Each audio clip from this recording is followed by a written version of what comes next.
As I touched on in my opening statement, I served in the SGA Senate for the past 2 years. And during that time, I've written a lot of legislation, especially legislation surrounding financial insecurity among students on our campus. One of the big things that I've really focused on is food insecurity. 1 in 3 students on our campus are food insecure, and that is not excusable at all. We need to do more for them, and I've worked closely with Abigail Brumfield, Dr. Shea, and meeting with Airmark to figure out what are some solutions that we can do. How can we mimic better meal share programs that exist on other campuses? And we've made a lot of strides in expanding our Big Orange meal share that we already have. We've expanded it. When I first got involved, there were around 10 meals, or 10 students receiving allocations of meals a semester. And this last semester, we had around 250 people receive allocations of meal swipes that were food insecure. So I think I have a lot of experience working with administration to start to make change, but given the platform of being SGA president, I think I'll have even better platform to work with administration to make the change that we want to see, the change that we're passing through Senate but isn't getting enacted, because I think we have, to an extent, an ineffective parts of our SGA and communicating with administration.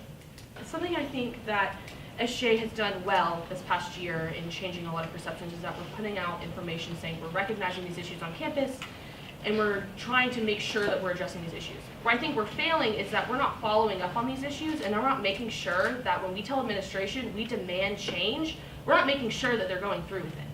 And that's something I really want to change is within the legislative process, is I want to make sure that we're following up on this legislation, not the year after, not the month after it's passed, but years and years and years on. There's a lot of legislation that we're dealing with right now that's going to take some more time. But that's okay, because some things take more time. For instance, I passed a bill to get an interfaith space on this campus.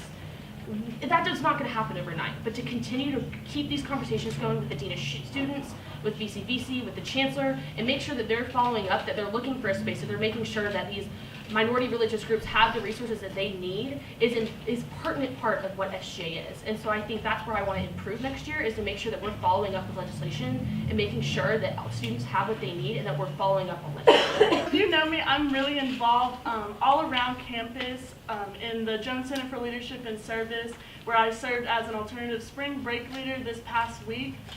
With that has to do with budgeting, scheduling, and planning a whole trip.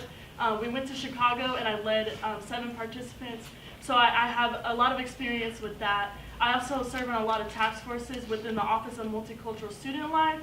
Task forces include the Multicultural Graduation Committee and also the Black Issues Conference Committee. So I have been on task forces to run things from the ground up, and I think with Student Service Director, we do want to revamp the student services committees, and so with that we also want to change everything, so I have a lot of experience with that.